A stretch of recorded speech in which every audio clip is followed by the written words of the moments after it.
Okay, good morning everybody. I'm just gonna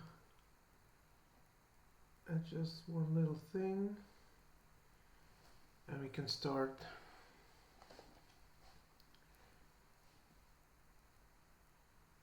Okay.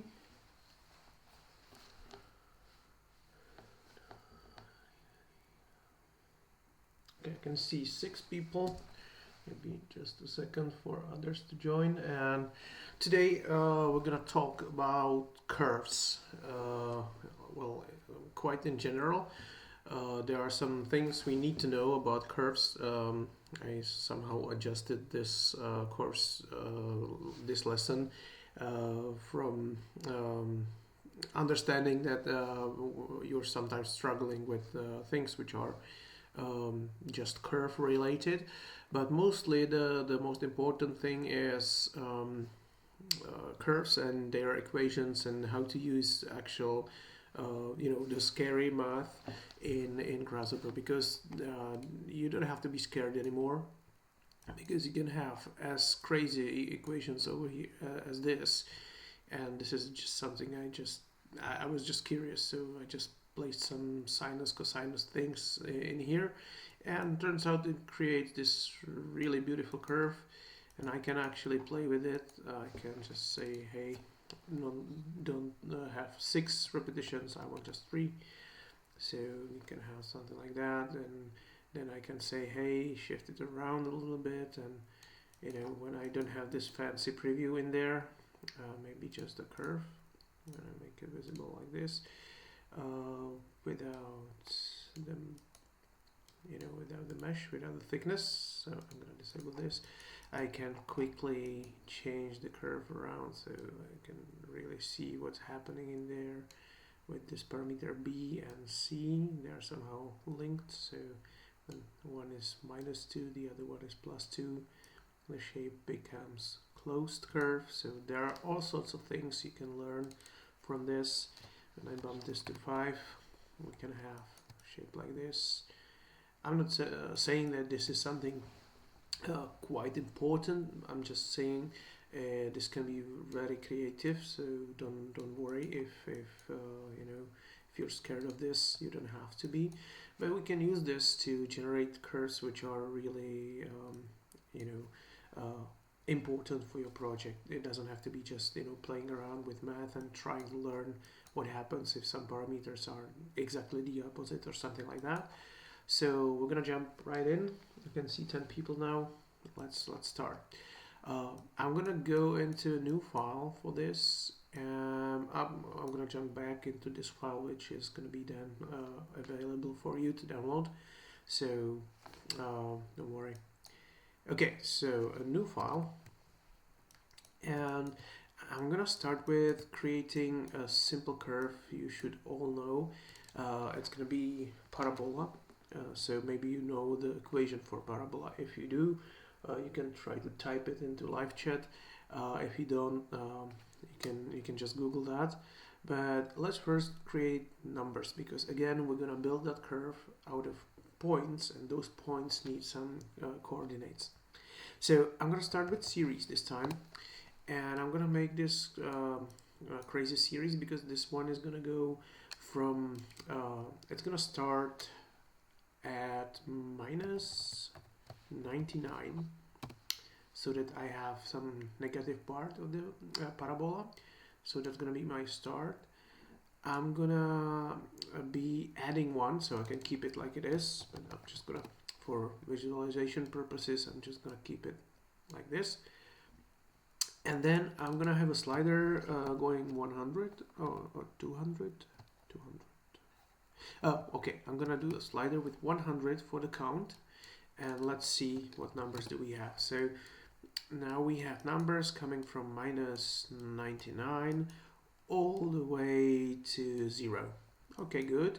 But if I bump this from 1 to 2, we're gonna have this nice interval from of numbers going from -99 all the way to 99, and we can have less of them. We can add into this list. Okay, so these are going to be our numbers, If we wanted to plot this as points, we can do construct point. I'm just gonna bump in bifocals here so that you see the names, and I can use them as x. So, you know, just points on the x-axis from minus almost 100 all the way to almost 100. So this is going to be something where we plot our values. And now, well, I can plug the same thing into the y, and well, you know, I get a diagonal because x and y are the same. But that's not what I wanted. I want to do something crazy with these numbers over here. And that's why I'm going to use this component called expression, which is kind of cool because you can put stuff in here. The problem is you won't see it while I'm doing this on YouTube, because I cannot show you this other window because it just pops out and Windows doesn't recognize this. So maybe consider voting in that form I gave you in Teams, because this is really not the best for environment for teaching. But I'm gonna quickly type something in there and then you're gonna see it. So I'm gonna keep x and y in here, and I'm gonna actually replace this component over here by this expression one, because I can do the brackets, which mean points, inside of there. So you can see that points have brackets, right? It's a curly bracket, then it's number, comma, number, comma, number, and then a curly bracket. So if I do this inside of this expression component, it's going to be there. So I'm just going to quickly put this in, x, y, and for z it's going to be 0. Okay. So now I have this, like, this is now creating point. It's actually the same thing as this construct point. See, it just puts the whatever comes into x over here, whatever comes into y over here, and then it just adds 0 for z because we're two-dimensional right now. So I'm just going to delete this point, and I can place this over here, and we get the same thing. But I want to do something interesting with the y. So any hints on the parabola equation? You remember it from high school? Does this ring a bell maybe a little bit? So we need to do something with one of those two things in here. It's up to us. So I'm gonna try first making this x squared, where we can do it exactly like that, and you can see that it's a parabola. All right, already. We can get those points and use interpolate curve on that, and we get a parabola. The problem is we don't have enough points to have nice precision over here, so maybe it's time to play around with this series. But you know, for the general gist of it, it's fine, and I can actually play with this some more. I can add new inputs here. I'm gonna name it A and B, and I can put sliders in there to actually somehow fix it. So I'm gonna have a slider which is gonna go from -10 with 2 decimal points all the way to 10. So -10 to 10 slider. This is gonna go to A, and I'm gonna do the same for B. Just some numbers, and I can now influence, using these A and B numbers, I can influence how wide the parabola is, because right now it's like, whoa, very narrow, so I want it wider. So I'm gonna go over here and I'm gonna just add a little bit A times the x, and if it's a huge number it's even worse now. But if I go below 1, see what happens in there. So this is actually funny.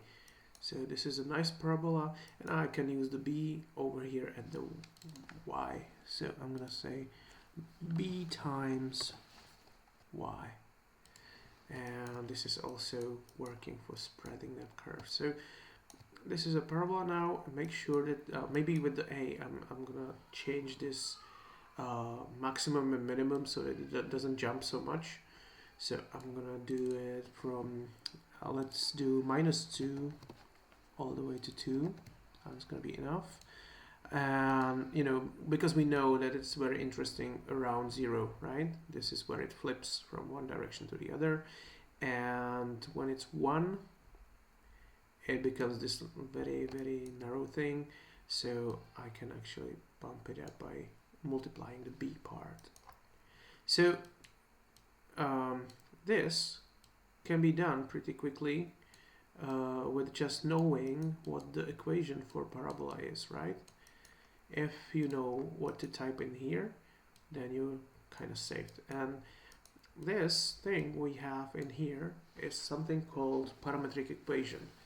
And you have a link on the YouTube to Wikipedia's page. There's a lot of parametric curves, and you know, it's like starting page. You can go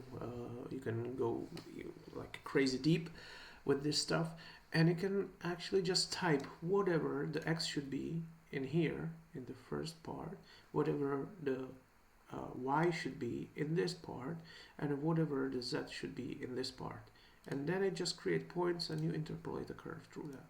And like for this initial purpose, I had this series over here to just, you know, repeat what series does, how we can easily work with this. And now we can actually make it disappear. See? So our parabola is just, you know, running like this. That's kind of useful, but most of the time you're gonna use range instead, because especially in periodic curves, you need to have certain domain to cover, and you know, this would be very cumbersome with series. You have to restart the start and then adjust the count again, or even the steps. So we're gonna use range in the next example. Okay, so let's say this is the example, first example. I'm gonna make a group and I'm gonna say that this is parabola. I have a lot of stuff, so we're gonna skip hyperbola right now because you're gonna have it in the file I'll upload. You can try it for yourself. It should be very easy. Just make sure that when you draw the hyperbola, there might be an issue with, here we go, there might be an issue with the curve actually going from this end, right, all the way to this end. And that's something you can easily get rid of, but maybe it's not the important part right now. So it's gonna be like one part of hyperbola, then a connection, and then the other part of hyperbola, and you don't have to care about that. You can easily trim this, say maybe trim from the middle using subcurve or something like that. There are many ways how to do it. Those ways are actually part of today's stuff, so we're gonna discuss it right now. There's a question.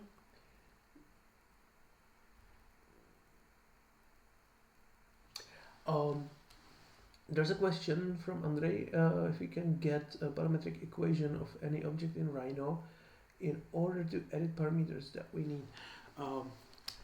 To be honest, any object in Rhino is very broad, and you know, objects in Rhino is even lights and texts, but the curves you have in Rhino, like if you go to curve, and there's like I guess in free form you have all these things. They don't have equation, those are free form, but circle has a very well-known equation.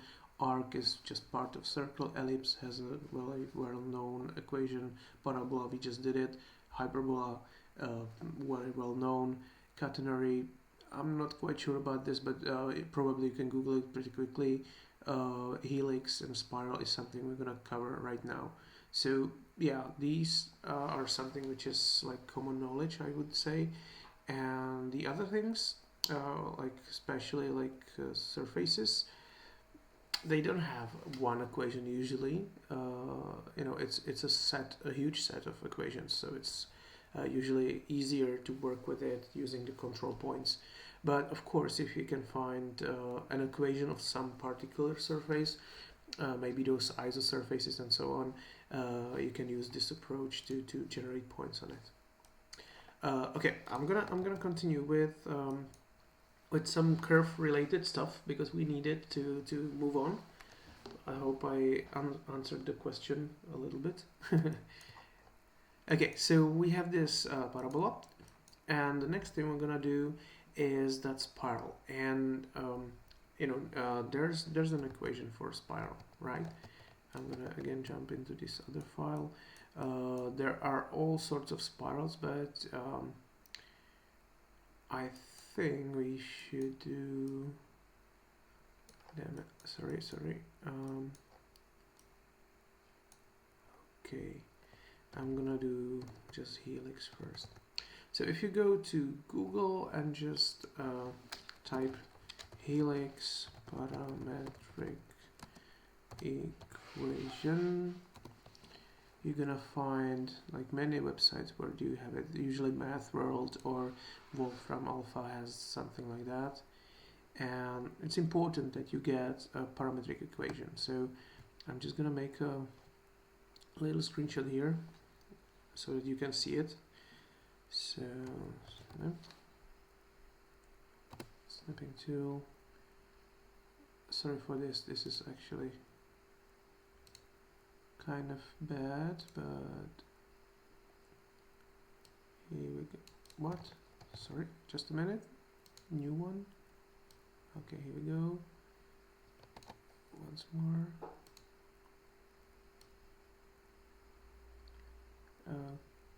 Okay. Like this. Save. Yeah, this takes a while. We got to move this to Teams because this wouldn't happen on Teams. This is the reason. I even don't see my whole screen, and this takes too much time. So vote in that form I gave you. So helix, and now I can put it into our file. So I'm just gonna take this file and place it over here. It's low res, but you can see that helix has a parametric equation. X should be r times cosinus, y should be r times sinus of something, and z should be some kind of coefficient c times the t. You can see that in every single line of this equation there is the t parameter, and that's something we already know, right? From those evaluate curve components. So let's keep it over here. Keep this over here, and I'm gonna start with range this time. So here's the range, and you can see that t should go from 0 to 2 pi. So I'm gonna create a domain. 0 is here in A by default, but I'm just gonna place it there so that we can see it. So here's 0, and we can actually use the number pi, which is stored in Grasshopper like this, and we multiply it by 2. So here we go. Now you should see it. I have a domain going from 0 to 2 pi. Perfect. So I can plug this in, and then I don't care how many points. It's just question of precision. So I can say 500 points. Okay, 500 numbers first, but we're gonna turn them into points, right? So I have like this domain, this is my range, and I have huge amount of numbers. Check it out. So these all numbers go from 0 to 2 times pi. And if you can see this, Grasshopper is still keeping pi as an internal number with high precision. So all the other numbers, which are exact multiples of pi, this is like as precise as you can get in any computer program. So this is very cool. Okay, good. So we have some numbers, and this time we want to use them in an equation like this. So again, I'm gonna say expression, And just for the sake of clarity, I'm gonna rename this to t, because this is our t parameter and it's gonna be in all those equations here. So what I'm gonna need is I'm gonna need r, right, for those two, and I'm gonna need c, and you know, and the t. So those are gonna be my inputs for this. So I'm gonna rename this. So I need r for radius, I need t for, you know, general stuff with curves, and I also need this c for the height multiplier. So you know where to connect the t, right? This goes here. R and C should be just numbers, so I'm gonna say 20 times like some decent radius, and C is just for height. I can lower this to maybe 2, keep it like that. We're gonna see what does it do. And now the only thing is to just like put the second part of these parametric equations into here. So I'm just gonna quickly do this.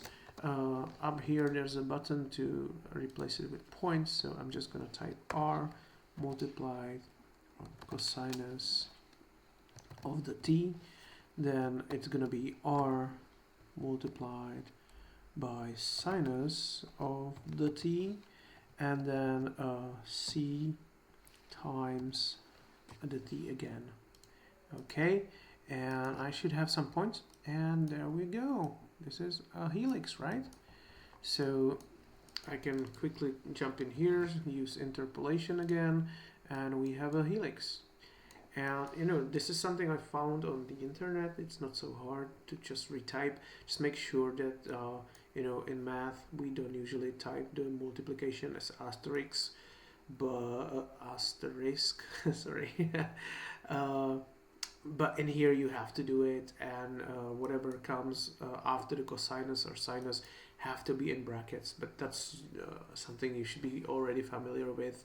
You know, typing math to your computer or to your calculator or something like that. So now we have two parameters. One is for height, so we can actually make it as high as we want. Just make sure that this is a multiple, so maybe if you want exact height, you have to calculate with the fact that t goes from 0 to 2 pi, but whatever. And this parameter, just, you know, this is the radius, and it's kept all the same. So cool stuff. One last thing, maybe you want more spins, right? More rotations. So then we have to think about this domain. If we go from 0 to 2 pi, well, that's one rotation. So if we replace this number with a slider, maybe let's say 10, we can get as many spins as we want, right? So 10 means 5 rotations, right? So it's like multiplied by 2. So if we want to be exact here, I just need to place a multiplication here and say that this number should be multiplied by 2, and then we know that we're gonna have exactly this many rotations. So how many rotations? Okay, so this is it, and this is like it's this simple to have a spiral curve. Maybe I'll just bounce this to 1 so it's not so high.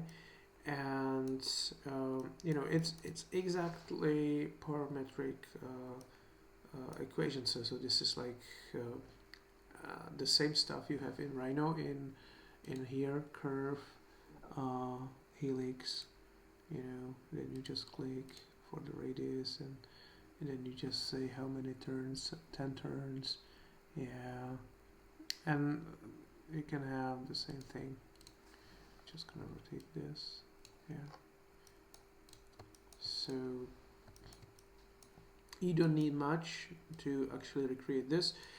In this Rhino command, there are other options. Like if I run it again, I can set the axes. Okay, and then you have the mode. There's a few modes. Like you can have the mode pitch or the mode turns. That's actually useful. But if you play around with these parameters in here, I mean in here, and with the way what you specify, you can get that as well. And there is another way how to make spirals, so I'm gonna cover that as well, because it might be very useful for you. So I'm just gonna place this into the group, like this, even with the slider, add to the group. So I'm just gonna move this. So wherever you find the parametric equation of something, you're in luck. You can actually recreate it like this. Just make sure you have enough points. I'm just going to show you what happens if we have not enough points. Well, it's still okay, but somewhere over here you don't have enough points, and you can get, like, this is quite awesome, right? But maybe if you awaited this, like you wanted to have a spiral and this comes out, you're gonna say, oh, it's broken, it doesn't work. But it's actually just the number of points has to be decent. Like, I don't have to go all the way to 500 for this, but for the 10 turns below 40, you can see that it's twisting in a bad way at the ends already. So at least 100 points should be cool.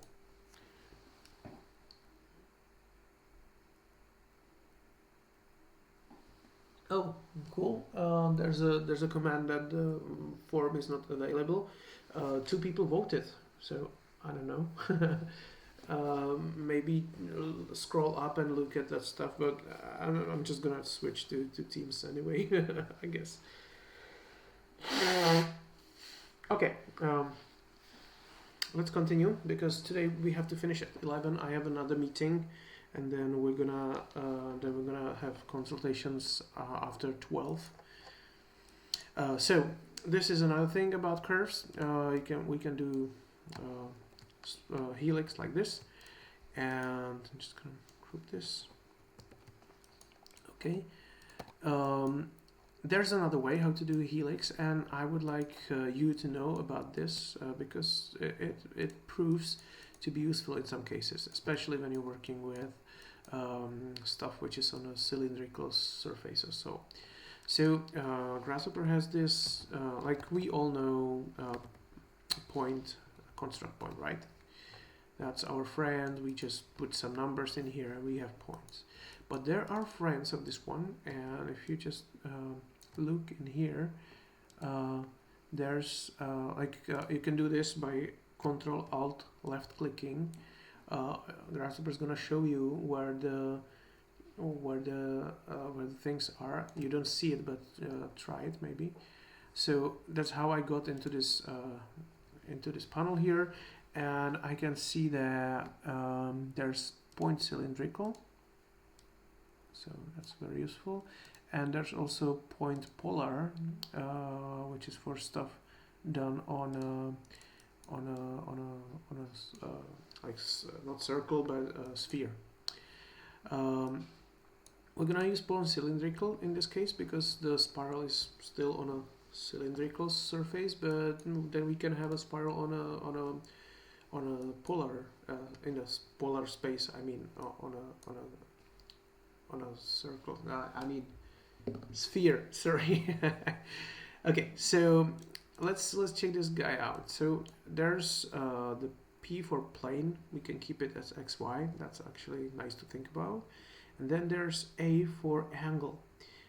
In this case, we're not saying the coordinates in like units, but this is angle units. So if I again create a range, you know what? I'm gonna just copy this range. We don't have much time, and it's the same thing. So I'm just gonna make a copy of this and enable that because this is exactly what we want. I'm gonna set it to just 1 rotation for now, so it's from 0 to pi exactly. When I put these numbers in A, I already should have some points, but they are all, as just, oh, I missed the range. Sorry, range. My bad. So let's have again 300, a lot of points. So you can see that it generates a circle. That's kind of cool. And you know, this is the radius, so we can have again something that changes the radius like this. And you know, that's cool. But it's still not doing the spiral, it's not doing the helix, because we didn't supply anything to the like elevation in here, to the E input. And if you think about it, this is actually very close to our T parameter over here, right? Because we used it in the Z coordinate over here. So I can actually just take the same numbers and put them in, and that's it. Now when I make this bigger, I have a spiral again. But sometimes you want to have control over the height by yourself, so maybe you want to create another range with a different domain. So I'm gonna say, I'm just gonna type it because it's faster. I'm gonna say 0 to 20. So this is my new domain, and I have a new range with new numbers for the elevation. And now, oh, I should have created a slider for this. So I'm gonna create a domain in here, and I'm gonna use this slider for the maximum. And now I have control over the maximum again. So this is maybe better, like that, like this. Yeah, so this is the radius, this is the height of one rotation, and this is how many rotations you fit into that, right? So I believe this is like, and you can multiply these two numbers and have overall height or something like that. So making a spiral as easy as this, and you don't actually have to do the, you know, the math. But this can be handy in different cases where you have some cylindrical stuff. The same comes for things on a sphere. So this is the same thing. You just can actually just try to recreate the same thing. So I'm just gonna take this and make a copy. I'm just gonna replug this into the sphere. So this is the XY angle. This is the wait. This is the offset. So this is the radius. So now it's the same, right? And when I provide it with Z angles, wow, this is very cool. But we have to remember that this is also angle based. So it's time to put pi in there. So instead of, I'm just gonna do one rotation there. So from 0 to 2 pi, and now we have a spiral on a sphere, and we can actually have this as multiples. So I'm just gonna hide this, and you see that this is already becoming something interesting. We can try to interpolate. Here we go.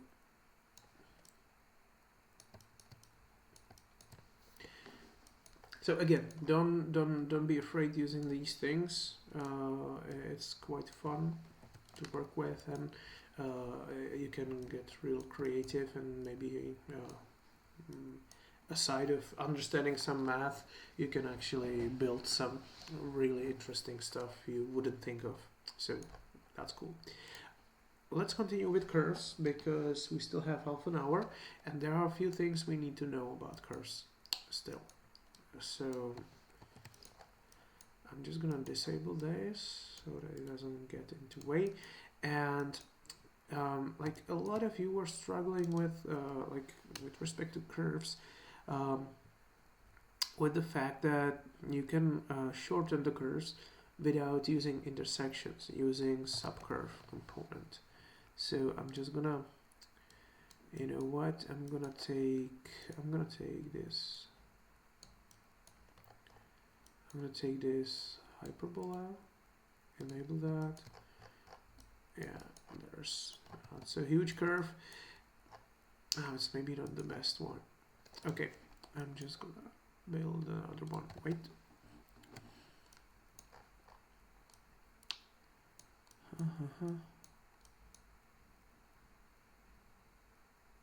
Okay. I'm gonna take this curve. So I'm just gonna place it in here. You're gonna get this file, so don't worry. So there's another curve. It's gonna be more useful for the subcurve. Whoop. And the funny thing is it's in polar parameterization, so it's a polar equation. I just need to make this a little bit bigger. Maybe you realize that if you have Grasshopper running on a very huge screen, it actually messes up all the font sizes. But this curve, it's very small. I'm just gonna show you. It's called quadrifolium. It's, you know, the four-leaf clover or something like that. And it's a curve made from points. We use polar points, so it's quite easy. And here's the equation, so it's nothing fancy. It's very simple stuff. And again, you know, you have this domain from 0 to 2 pi, and you need to have certain amount of points, otherwise it gets freaky, but from certain amount of points it's nice. So still the same thing. So what I wanted to show you is you can take a curve, of course we're gonna reparameterize it, and then you can shorten it using construct domain with two numbers. And this is actually very helpful because in many cases you don't need to use intersection tab. Like if you go into the X intersection, these things are slow and sometimes they fail. Like in curves it's not so bad, but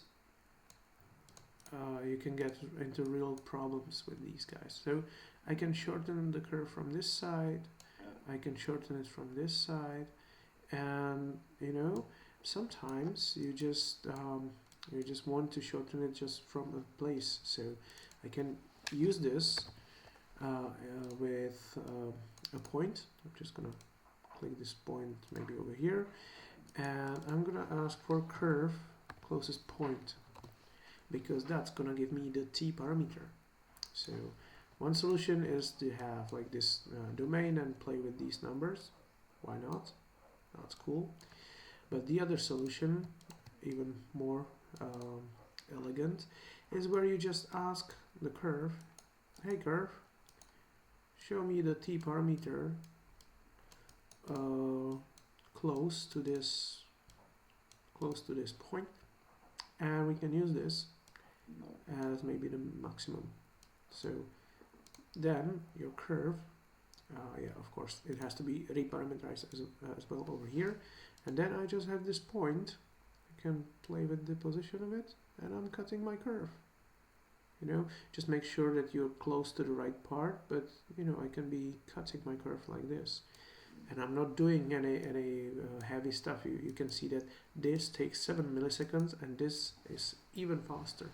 So this is a cool way how to avoid intersections. Just make sure that your curve is reparameterized. Maybe it would be the best to just, you know, reparameterize it before here. So I'm just gonna do curve component. Actually, this is bad. You cannot do stuff to this relay. I don't like that. So I'm just gonna use it to replug this thing and double click it again to disappear, and I can reparameterize it here. Okay, so this is cool stuff, how to cut curves. Some of you had problems with this, so I believe this might be helpful. And one more thing with curves, sometimes if you have a really complex curve, maybe like this one, boom, I'm just gonna place it here, over here, cool, just disabling this. So I have this crazy curve, you've seen it in the beginning, and sometimes I'm just gonna make it a little simpler by just 2 rotations. I mean, like 3. Yeah. Sometimes you need to know where is the start and where is the ending, and for that, it's useful to have some kind of visual representation, maybe even with some thickness, to actually start understanding where some parts of that curve are. And again, we can use subcurve for this because, well, of course, we can do instead of a curve. The problem is curve is one object, and if you want to give it colors based on proximity or like length of that curve, you have to cut that curve into little subcurves. So this is the trick here, or we could use points for this. So I'm just gonna move this a little bit.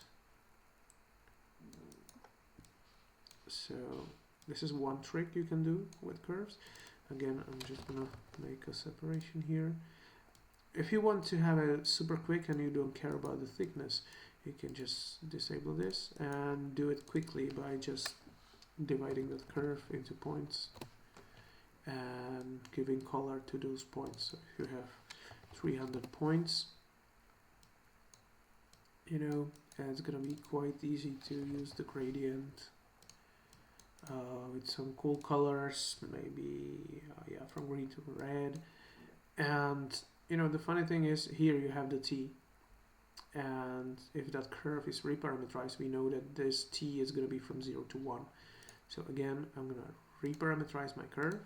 Now it's from 0 to 0 to 1. If we look at it, you can make sure it's from 0 to almost 1, because it's periodic, the last point it's not there. Perfect. So I can keep this right away, and then what I need to preview are just my points. And now I know where the curve starts, where it ends, and how does it go along. And maybe if I bump this all the way to 1000, I can get, this is disabled, cool. I can get very freaky with this curve. I can say, hey, 12.5 or 6, and now it's very useful that the green part is the beginning and then it repeats somehow. Or I can say 3 and again see something really nice. Or I can do this all sorts of crazy stuff with that, and this is showing me the start and the end of the curve. And just to show you how much fun you can have with this, I'm just gonna add one single thing into this crazy equation, and we're gonna see totally different stuff. I'm just gonna square this part, so I'm just gonna say times t, and the curve changes totally. And then you can see what does it do. Wow. So now it's totally different curve, and you can get very freaky with this. Whoa. So make sure you don't afraid of these things and just play with this. Okay, another thing with curves is the degree of a curve. That's something which is, let's save this file. Wait. Curves, okay.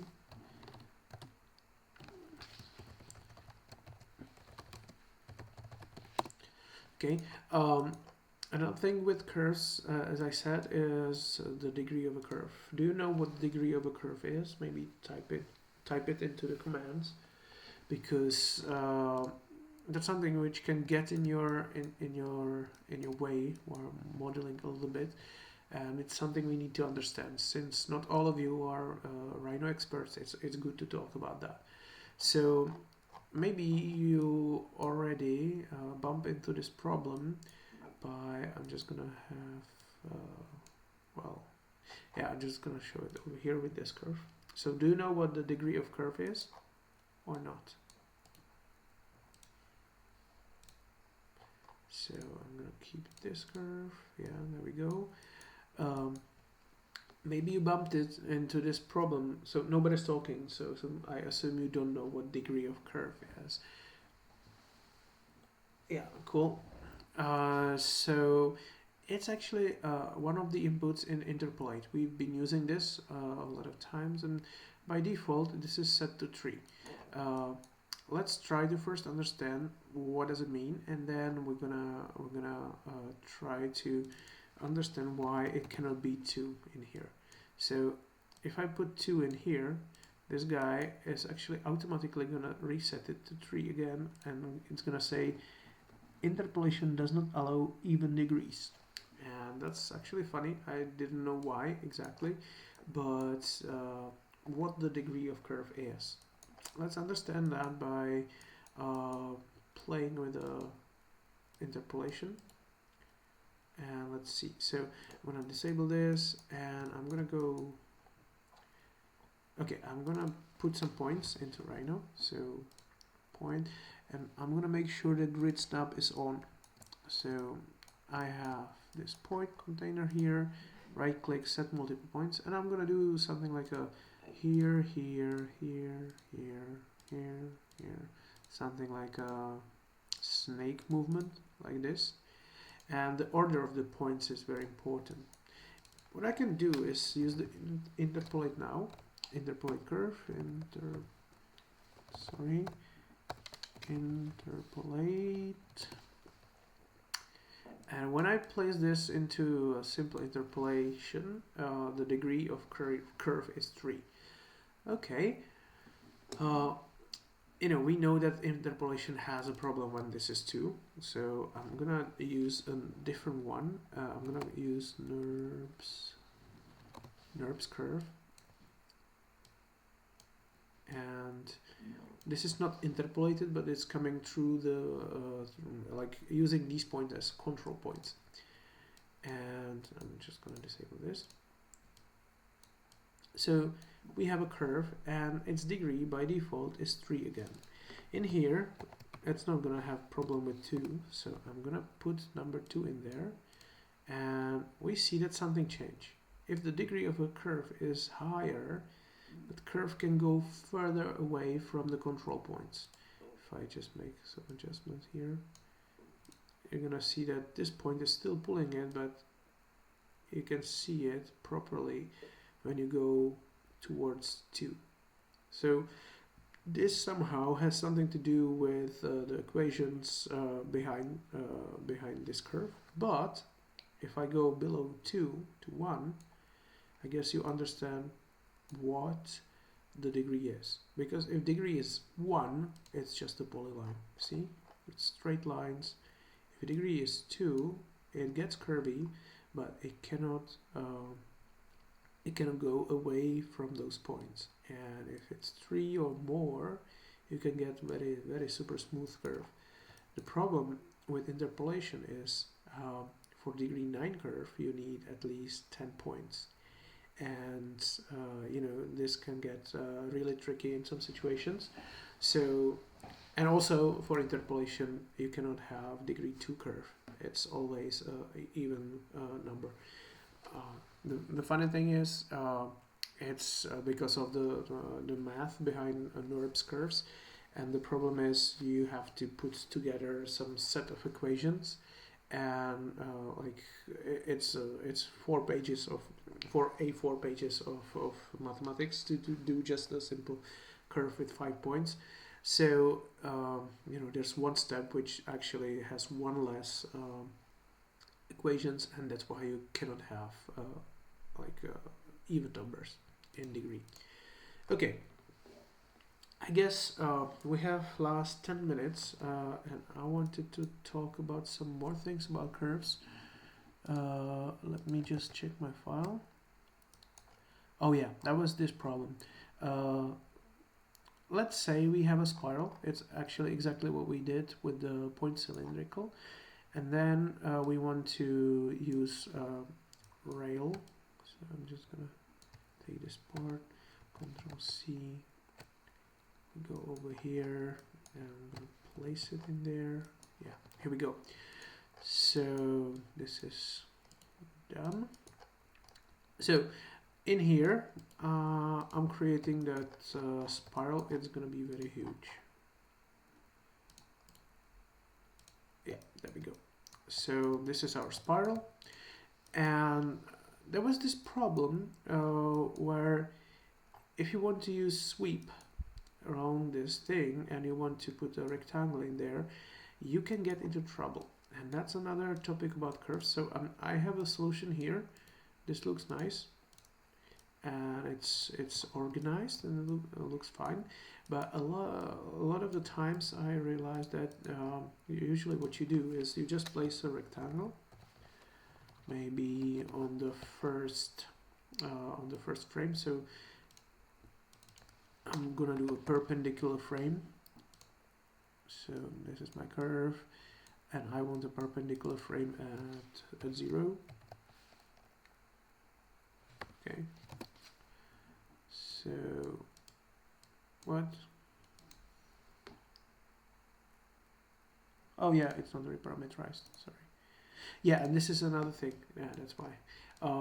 If you have a curve which has been interpolated, and this one has been, its domain might be really freaky.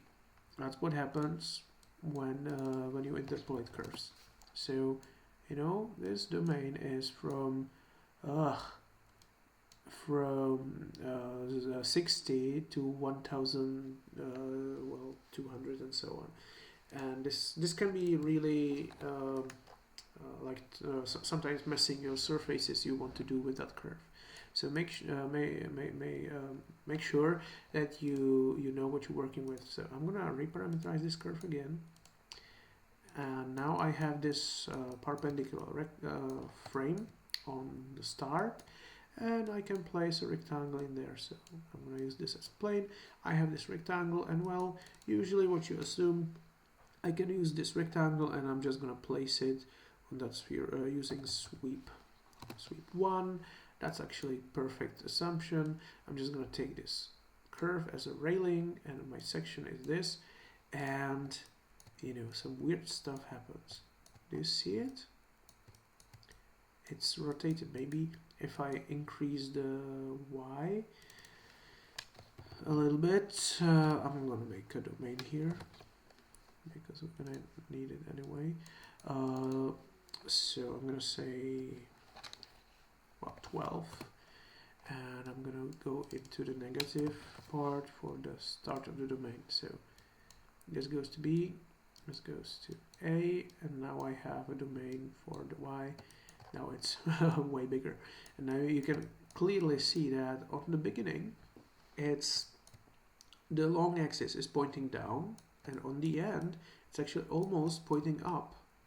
And the problem is, if you interpolate a curve through points, that curve, well, points are just, you know, one-dimensional stuff, and you don't have control over rotation of that curve. That curve can be twisting along itself, and that's why, like, even if I place this somewhere else, you know, it's still twisting.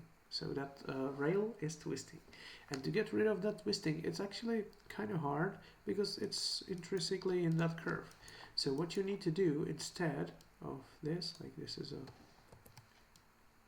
bad habit or something like that, instead what you need to do is build the sections along that curve. So I'm just gonna disable this, and here are my frames. It's a lot of them. I can make it smaller going to display, plane size, I'm gonna say 2 or 8. Yeah, so you can see that my planes are all perpendicular, but you can see that they are rotating, and the problem is we have to align them. So I have this little thing in here. I can use the T to have a tangent vector on that curve. So I'm just gonna enable this part. Sorry. This part. Okay, good. Like this. Okay. So when I enable this, you're gonna see that I just creating plane, which is aligned with the curve. So its x-axis is actually the tangent, you can see it over here, but the y-axis is z. So all these planes I have now in selection are pointing upwards. And then it's just a matter of deconstructing that plane and creating your own plane you actually want. Because now these planes are all pointing upwards. I'm just going to hide these initial planes, and you can see that all of them are pointing upwards, and still they are respecting the spiral. Okay, well, and then you can place some rectangle in there, and then you can have a nice spiral coming up. So another thing, we have to know about curves. They have degree, which can really dramatically change the appearance, right? And we also they can be twisting. They can have torsion in them, and that's something which can be really nasty when you try to build surfaces or sweep along them. So yeah, I hope this was useful. I have to finish right now. It's almost 11. I have a meeting till 12, and after that we're gonna meet on Teams to discuss other stuff. Just make sure you prepare your questions, and also if you send me emails with questions, maybe put the grasshopper files in them so that I don't have to recreate what you've done. It's so much faster to just annotate your stuff and play around with what you did. Maybe it was just a simple mistake or something you didn't see, and it's so much faster. So if you have a question, always send the grasshopper file. Okay, so that's the lesson. It's all about curves. If you have suggestions about what you want to discuss in the next week, I'm open to do that, because I believe we can always check out some plugins, but it's more important to understand the basics so that you can actually start orienting yourself. So I think we should do something like exercises and repetitions, and I would like this to be interactive. So next lessons are going to be on Teams, definitely. Okay, so see you in an hour or something like that, and bye. I'll upload this file. Okay, I can just save it. Bye.